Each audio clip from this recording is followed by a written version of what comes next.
The Problematic Prince. Bjorn woke from a pleasant dream. Not one that he could remember, but the feeling of it remained as an after-image.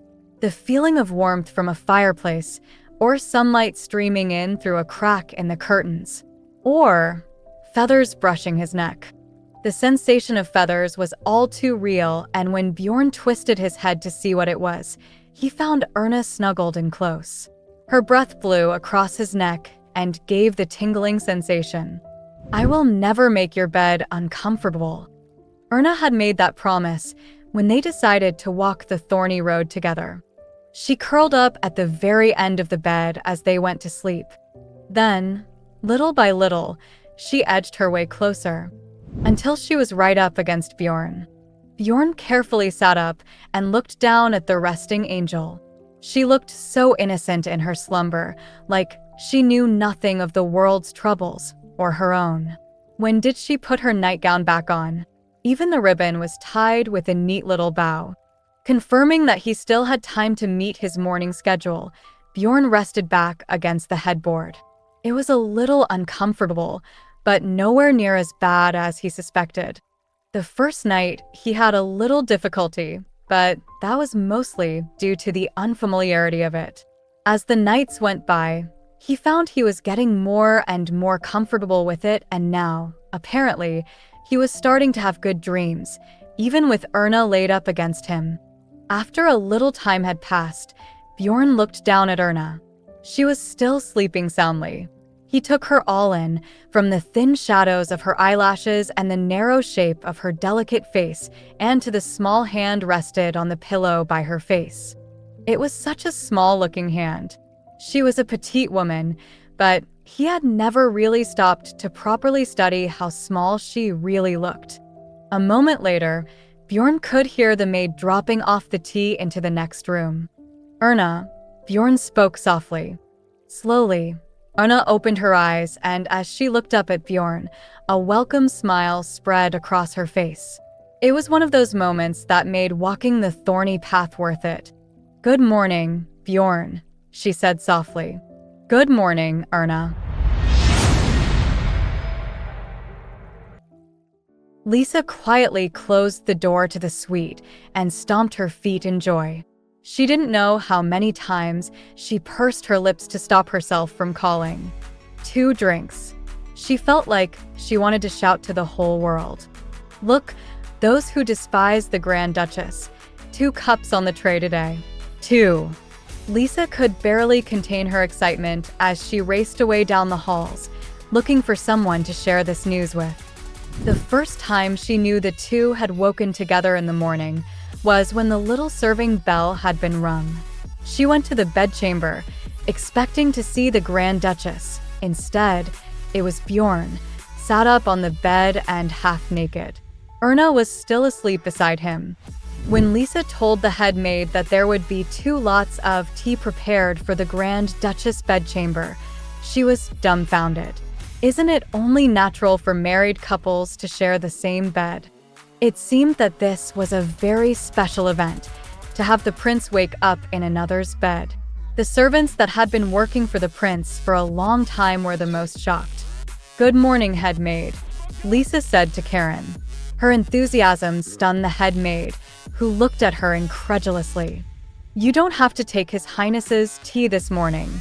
I just brought his morning tea along with the Grand Duchess to her bedroom." Lisa smiled. "The 2 of them have become so close. My heart has become so satisfied. Is yours, head maid? How many times have I told you not to waste your energy on this?" Karen replied to the young maid provocation. Lisa only answered with a raised eyebrow and a formal curtsy before turning from the head maid and scampering away with a frivolous gait. Karen's head throbbed at the thought of all the change the country bumpkin had brought to the royal family. She endured it only because her pride at serving the next king had collapsed. This was starting to feel like a bottomless pit of disgrace. Just as she was checking over the breakfast menu, Princess Gladys' maid came knocking at the kitchen door. Jade came with a letter from the princess. Did the princess really give this order? Karen said, eyes wide after reading the letter. "Yes, of course. Can't you see? It's Princess's handwriting," Jade said. "Then, I will trust you and wait." Karen waited until Jade left the back door and could no longer be seen before turning her eyes to the letter again. She read it through again and again, committing it to memory before chucking it on the fire. She felt bad about being a spy, but if there was anything she could do to help the princess, who still had feelings for the prince, she would do much worse. She only needed to inform Gladys of the Grand Duchess' schedule, and considering she spent all day behind the fence of the palace, it wasn't an overly difficult chore. Princess Gladys had given Karen orders to make sure the Grand Duchess would come out to the lake behind Manster Palace.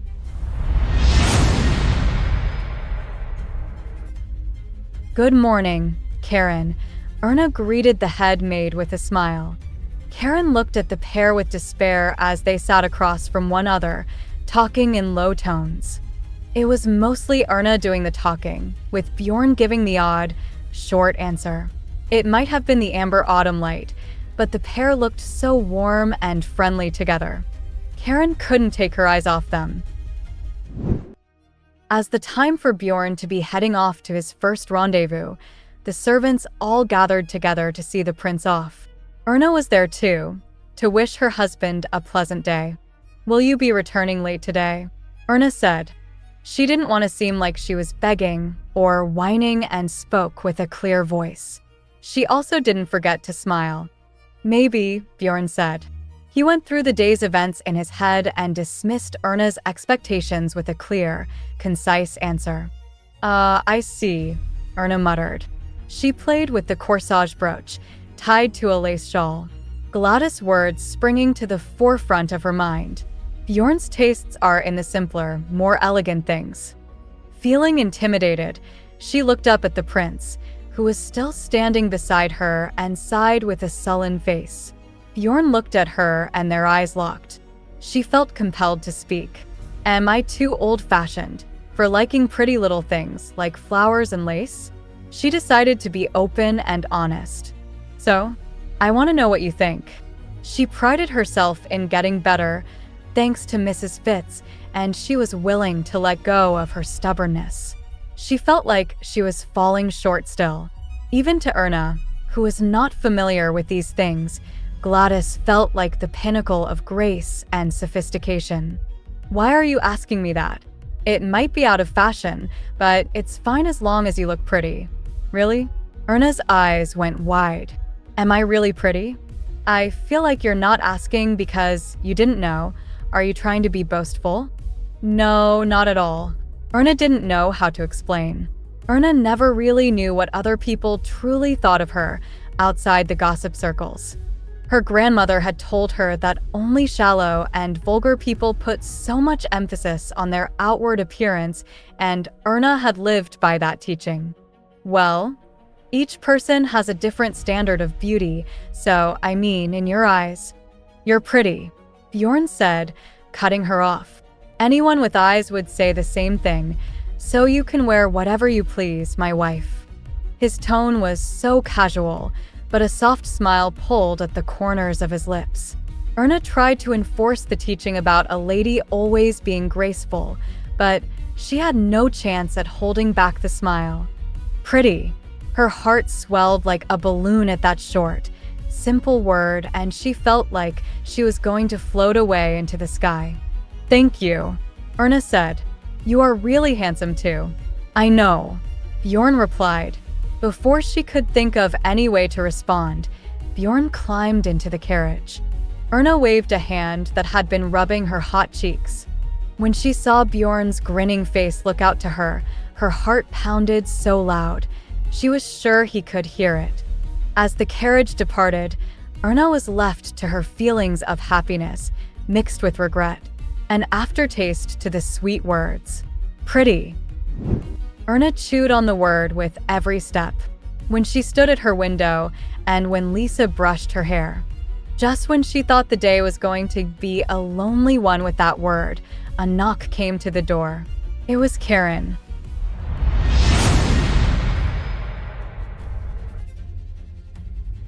Horse hooves slowly chatter along the promenade of the lake, accompanied by the soft mutterings of noble ladies exchanging light conversation like chirping birds. How fast time flies. Soon even the autumn leaves will be gone and winter will be upon us. I know. No sooner was I enjoying summer than autumn came along. How long do you think the Lechen delegation will remain in Lars? All eyes turned toward Gladys as Prince Alexander's wife changed the topic. She was as calm as the weather, riding her beautiful white horse. I think maybe 4 days. Then Lars can be at peace again. To think they allowed Prince Bjorn to stay at Manster Palace after what he did to Princess Gladys. Gladys had been so gloomy of late, and she seemed so fickle. Ever since her terrible ex-husband announced he would be coming to Lars on his honeymoon, people wondered how he could do such an insensitive thing. The hour was slowly approaching and Gladys was starting to worry. Had Jade failed to deliver the letter? Or maybe Karen was not as loyal to her as she seemed. The composure Gladys had been fighting to maintain this entire time slowly started to crumble. She felt a twist in her stomach. She knew she shouldn't be spying on the Grand Duchess like this, and to top it off, casting such a devious plot was beneath her, but she couldn't help what her heart felt. She had waited so patiently for Bjorn to come around and take her back, so when the news came that he would be marrying Erna, the news struck like lightning. She is a good woman, and I will cherish her, Bjorn had said about Erna. Why couldn't I be like her? Gladys thought. Bitter regret ate away at her like tiny biting flies with ravenous appetites. All of them bore the face of Erna Hardy, a poor country bumpkin with a shallow desire to be more than what she deserves. Gladys surveyed the promenade with cold eyes, looking for the girl. She felt like Erna had stained her heart, a heart that had never once hated, or was jealous of anyone. If Bjorn had intended to hurt his ex-wife, he had done a perfect job. Oh, look, someone's coming over there. Gladys looked, doing her best to hide the strife within her, and saw a wiry little woman with a hat filled with flowers and ribbons. Karen didn't betray after all. Gladys swallowed the feeling of relief and shame, for fear that they would rise too close to the surface and give her away. At the same time, the woman enjoying her walk looked right at Gladys.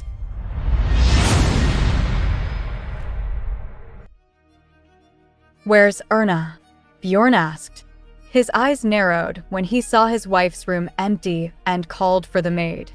She came running and hid a smile under her rigid expression.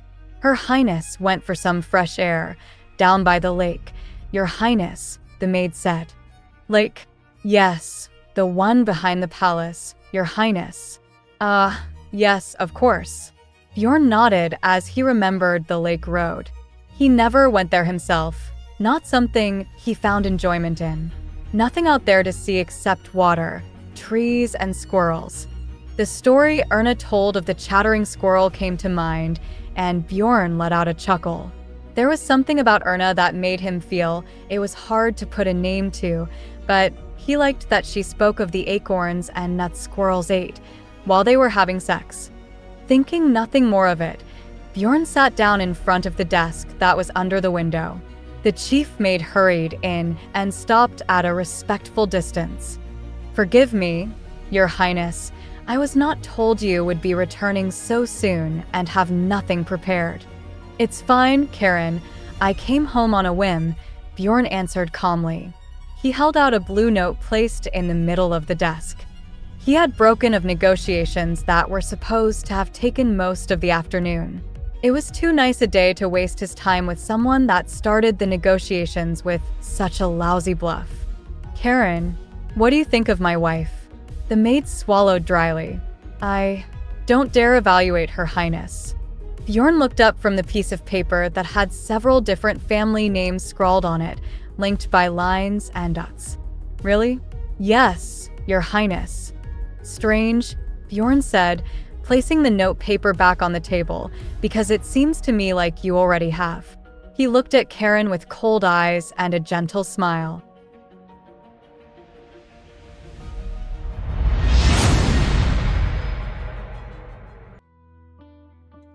The glass conservatory that looked out over the lake had been built for Princess Gladys. It was a present to demonstrate how the royal couple loved their one and only princess. It was a house of eternal spring that made you forget what was going on outside. Come to think of it, it was here that I received the letter of proposal from Lechen. It was such a beautiful letter. I don't think I've seen a letter more beautiful since. I'm sure you understand. You must have received something similarly beautiful, Gladys said.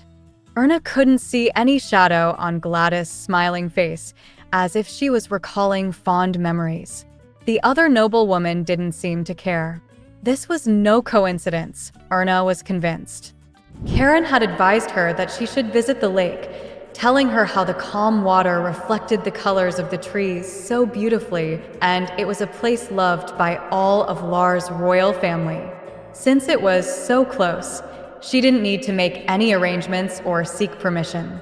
The sudden kindness from the woman she knew disliked her made Erna very suspicious, but by the time she realized the plot, she was already looking at Lars' princess. I received flowers, princess, a very pretty rose, Erna said. She was very calm, mostly because she had been through this already. She was able to maintain a calmer demeanor than the messy tea party, now that she realized what was going to happen. Really? You got married and didn't even receive a proper marriage proposal? Bjorn, really? A man who writes such beautiful letters can be so heartless. The princess let out a theatrical sigh. Erna no longer avoided those eyes. The moment Gladys invited Erna for tea, she suspected what the princess was really doing. Instead of choosing to run away and hide, Erna decided to face such obvious malice. "Can I show you my favorite flower?" Gladys asked. Erna noticed the princess' intentions and calmly responded, "Princess Gladys, I think the only reason you called me out here is because you have something to tell me." Erna said flatly, "What are you talking about, Grand Duchess? I just want to show you my favorite flowers." "You seem like the type of person who really enjoys flowers." Gladys smiled brightly at Erna. Erna looked away and tried to gather her thoughts. The flower bed Gladys stood before was filled with lily of the valley. It was the only flower in the bed. Mrs. Fitz's voice came to mind when Erna had asked the old woman if she could use the lily for a bouquet display. No, absolutely not. Erna never guessed why at the time, but now that Gladys stood before a bed of the flower, she guessed the reason why. "It's such a beautiful flower," Princess Gladys said. "It is my favorite flower." "I guess you like them too." Gladys pointed to Erna's hat, where there was a lily of the valley. "We have so much in common. We both have the same taste in flowers and the same taste in men." That might have been a bit wide. "I'm sorry." Gladys' voice became lower and her words more brutal. "There are pink lilies over here, in this next bed. It is a precious flower that is only found in Lars. You may take a few as a gift if you like." Gladys calmly led Erna around the rest of the greenhouse on a meaningless tour, all the while talking non-stop about flowers. Erna remained calm and followed. "Do you know, Bjorn was such a beloved crown prince." Gladys turned on Erna suddenly. She was no longer smiling, "and I want to return that crown to Bjorn. If we were to reunite, Lechen's public opinion of Bjorn would turn around and he would be allowed to retake his position as the crown prince. There is no one in the world that is more deserving of the position, and I know that is what the people of Lechen really want, because they still love him. They watch him and hate him for the things he is doing. That is the reason I so fervently wanted our reunion," Gladys said, with cold and contemplative eyes. "Why are you telling me this?" Erna asked. "I don't know. Maybe to help you understand what I am trying to achieve." Bjorn would have known, if he had listened to her a little more, that she never cheated on him, not once. She had already been pregnant when they got married. They wouldn't be broken, and they could still shine brightly. Since he is married again, all this has been in vain. It would seem the Grand Duchess is able to give Bjorn something I never could. Gladis narrowed the distance to Erna with small, thoughtful steps. Erna's eyes were red and blinked rapidly. Finally, she felt like she had pulled herself out of the mud. I don't believe you would be using such a great man for something as trivial as paying off your family's debts and raising your status. Gladis continued. I hope this woman gets hurt, Gladis thought. Gladis hated herself for being so vindictive, but she wished it all the same. Even if she couldn't have the seat next to Bjorn again, at least don't let it be this woman. So let's just… Princess, Erna cut Gladis off. There is something I want to ask you. What's that? Gladis said, turning to face Erna. I know that a woman should not speak of any man but her husband. Erna looked directly at Gladis. Erna wasn't sure what was best, even after thinking on it for so long, but one thing was clear. As it was, she couldn't live in the shadow of the princess for the rest of her life. Erna realized that much, and somehow, in this unfamiliar world, she had to make a place for herself. She couldn't live as she had when she dreamed of returning to Beaufort after only a year. I understand that Lechen and Lars hold different standards of etiquette, but I would like the princess to follow after Lechen. I beg your pardon? Gladys' eyes narrowed at Erna. And princess, I didn't know Bjorn from when he was a crown prince. Beaufort is a pretty remote place. It takes a while for news to come in. The first I saw of Bjorn was when I came in from the outside. That was my first impression of Bjorn, and that will be the way I will always see him. Erna stood straight. I am well aware that I cannot offer anything to my husband but family debt, but you see, Bjorn chose me, so I have to believe that there is something I can offer him, something that he sees. So I am going to do my best for the Bjorn I know. You're really going to stand up to me now, Grand Duchess? No, I am just speaking honestly, from the heart. Erna looked away and Gladis followed her gaze to the flower bed. I appreciate your offer of the pink lilies, but I too like the white ones. Erna could feel her glove hands getting cold. And I will not be reducing the ornamentation of my hat because it's pretty enough as it is and Bjorn likes it. Erna's voice was as clear as the autumn sky. Grand Duchess, Gladis said, as Erna turned to leave. You really think you know your husband? You have no idea what a cruel and terrible man Bjorn Dniester really is. Gladys' perfectly pale face was flush red with anger. Erna turned to look at the princess and cocked her head slightly as if considering or thinking. If Bjorn was such a cruel and terrible man, why do you want him back so bad, princess? Gladys had no reply and just stood there before Erna as she bowed politely, leaving Gladys standing alone in the greenhouse, biting her trembling lip. Flowers, ribbons, and delicate lace decorations around the young woman's bodice swayed as she walked away, flapping like the wings of a butterfly, flying over the greenhouse.